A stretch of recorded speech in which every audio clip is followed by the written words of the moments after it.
हाँ जी, इस केस में थर्ड केस को हमने पढ़ना है जिसको रेजोनेंस कंडीशन बोलते हैं। फर्स्ट केस में हमने क्या पढ़ा था, एक्सएल की वैल्यू एक्सी से ज़्यादा हो। सेकंड कंडीशन में हमने स्टडी किया था when XC is greater than XL.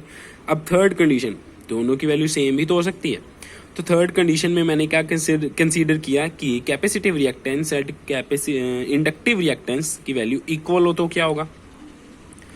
तो ये केस ले लिया थर्ड, दोनों तरफ आई का मल्टीप्लाई कर दिया, मेरे पास क्या बन गया, V C equals to V L. ठीक है, तो मतलब जब X C and X L की वैल्यू सेम होगी तो then voltage across capacitor and voltage across inductor same ही होगी। तो इस केस में फेजर पे क्या फर्क पड़ेगा, देखो करंट हमने इधर लिया हुआ था तो रेसिस्टेंस के अक्रॉस वोल्टेज वो भी इस तरफ थी, वोल्टेज अक्रॉस इंडक्टर ऊपर वाली डायरेक्शन में एंड वोल्टेज अक्रॉस कैपेसिटर नीचे वाली डायरेक्शन में। ये कैसे बना था ये हमको पता ही है, वोल्टेज एंड करंट के बीच जो फेज डिफरेंसेस हमने 3 सर्किट्स के थ्रू पढ़े थे वही अप्लाई किए थे हमने यहाँ पे।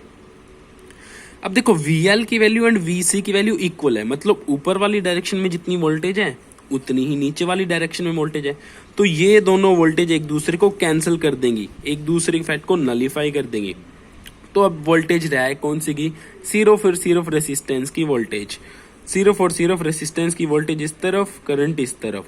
तो हमें ये पता लग गया अब जो नेट वोल्टेज होगी वो रेसिस्टेंस के अक्रॉस जो वोल्टेज है वो ही रह जाएगी LCR सर्किट में। तो नेट वोल्टेज क्या आ गई, net voltage equals to VR। ठीक है, एंड इस केस में हमें साफ पता लग रहा है करंट एंड रिजल्टेंट वोल्टेज उसके बीच फेज डिफरेंस क्या है, जीरो। फेज डिफरेंस क्या है, जीरो। और वो हम इस फॉर्मूले से भी निकाल सकते हैं। देखो फेज डिफरेंस का फॉर्मूला अभी हमने दो केसेस में फाइंड किया हुआ है, XL minus XC by R, और सेकेंड केस में था XC minus XL by R. दोनों में से कोई भी फॉर्मूला उठाओ, XL एंड XC की वैल्यू सेम है तो ये दोनों माइनस हो गए जीरो, इससे फाई की वैल्यू क्या आ जाएगी, 0 डिग्री। सिमिलरली इम्पीडेंस का फॉर्मूला इस केस में क्या आएगा, देखो इम्पीडेंस का जनरल फॉर्मूला क्या है, Z equals to R square plus XL minus XC का स्क्वायर।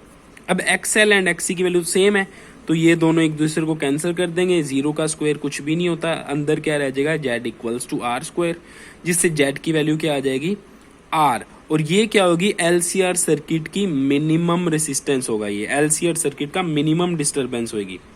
मतलब हम क्या बोल सकते हैं, जब XL एंड XC की वैल्यू इक्वल होती है तो LCR circuit minimum resistance provide करवाता है, मिनिमम रेसिस्टेंस नहीं बोलेंगे, मिनिमम डिस्टरबेंस प्रोवाइड करवाता है। अगर डिस्टरबेंस मिनिमम होगी तो उस केस में करंट क्या होगा, मैक्सिमम। इसलिए इसको हम क्या बोलते हैं, रेजोनेंस कंडीशन।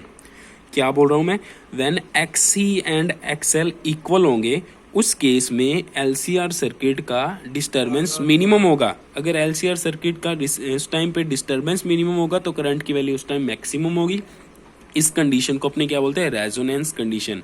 इस कंडीशन में फेज डिफरेंस 0 डिग्री आता है, इम्पीडेंस की वैल्यू मिनिमम आती है, वो किसके इक्वल आती है, रेसिस्टेंस के इक्वल ही आती है, क्योंकि XL एंड XC तो एक दूसरे के इफेक्ट को खत्म ही कर देते हैं, और करंट की वैल्यू इस केस में मैक्सिमम आती है। तो ये था रेजोनेंस कंडीशन।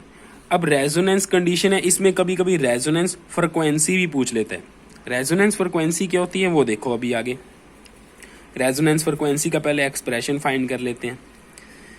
देखो देखो रेजोनेंस फ्रिक्वेंसी क्या होती है, देखो एक्चुअल में होता क्या है, XC है वो भी फ्रिक्वेंसी पे डिपेंड करता है 1/ωc, एंड XL है वो भी, उसकी वैल्यू ωL होती है, वो भी फ्रिक्वेंसी पे डिपेंड करता है। तो हम अपनी AC की वैल्यू, AC की जो फ्रिक्वेंसी उसको चेंज करते जाते हैं। जब AC की फ्रिक्वेंसी को चेंज करते जाते हैं तो XL एंड XC दोनों की वैल्यू चेंज होती जाती है। तो एक पर्टिकुलर फ्रिक्वेंसी ऐसी आती है जब XL एंड XC की वैल्यू इक्वल हो जाती है, तब हमें रेजोनेंस की कंडीशन मिल जाती है, सर्किट में करंट मैक्सिमम हो जाता है, डिस्टर्बेंस मिनिमम हो जाती है, और इसको हम रेजोनेंस कंडीशन बोलते हैं। और जिस फ्रिक्वेंसी पे हमको रेजोनेंस कंडीशन अचीव हुई है उस फ्रिक्वेंसी को अपने बोलते हैं रेजोनेंस फ्रिक्वेंसी। तो क्या बोलेंगे, frequency of alternating voltage at which XL equals to XC is known as resonance frequency. अब उसका फॉर्मूला क्या होगा, फॉर्मूला इसी से ही, एट रेजोनेंस फ्रिक्वेंसी होता क्या है, XL equals to XC। XL की वैल्यू को क्या लिख दूंगा मैं, ωL, क्योंकि ये फ्रिक्वेंसी रेजोनेंस है तो सबस्क्रिप्ट लगा दी आर। और एक्स सी की वैल्यू क्या होती है 1/ओमेगा सी, ओमेगा के पैर में स्मॉल आर जो रिप्रेजेंट कर रहा है रेजोनेंस फ्रिक्वेंसी को। अब omega R into omega R square बन गया और ये एल को इधर ले गया तो 1/LC। इससे ओमेगा आर की वैल्यू आ गई 1/√LC। अब एंगुलर फ्रिक्वेंसी को लीनियर फ्रिक्वेंसी में कन्वर्ट कर देते हैं। हमको पता omega equals to 2πf, right hand side as it is, 2π इधर डिवाइड में आ जाएगा तो हमारे पास एफ आर की value that is resonance frequency, उसकी वैल्यू क्या आ गई 1/2π√LC which is resonance frequency of LCR circuit. Resonance frequency अगर मैंने लगा दी तो क्या होगा, फिर से बता रहा हूँ इंपॉर्टेंट है। जब हमने रेजोनेंस फ्रिक्वेंसी वाली AC लगा दी तो उस केस में रेसिस्टेंस नहीं, डिस्टरबेंस मिनिमम होगी, करंट मैक्सिमम होगा। डिस्टरबेंस मिनिमम होगी, करंट मैक्सिमम होगा, XL एंड XC की वैल्यू इक्वल होगी। और यही चीज हम क्या करते हैं रेडियो चैनल्स की ट्यूनिंग करने में करते हैं। आपने देखा होगा रेडियो के ऊपर क्या लगा होता है, कैसे बटन सा लगा हुआ है जिसको अपने घुमाते हैं तो उसका पॉइंटर ऊपर नीचे मूव करता है। हम कहते हैं कि हम फ्रिक्वेंसी चेंज कर रहे हैं जिससे चैनल चेंज हो रहे हैं। एक्चुअल में होता क्या है कि जो रेडियो स्टेशन वाले होते हैं ना, उन्होंने अलग अलग फ्रिक्वेंसी बैंड पे अलग अलग चैनल सेट किए होते हैं। जैसे एक चैनल 800 हर्ट्ज पे कर दिया, दूसरा 8000 मेगा हर्ट्ज पे कर दिया, तीसरा 8100 पे कर दिया, तीसरा 8200 पे कर दिया। ऐसे अलग अलग फ्रिक्वेंसी पे अलग अलग चैनल सेट किए होते हैं। जब अपने क्या करते हैं उस नोब को घुमाते हैं, रेडियो वाले बटन को घुमाते हैं, ऐसे घुमाते हैं तो क्या होता है बीच में जो LCR सर्किट लगा होता है उसकी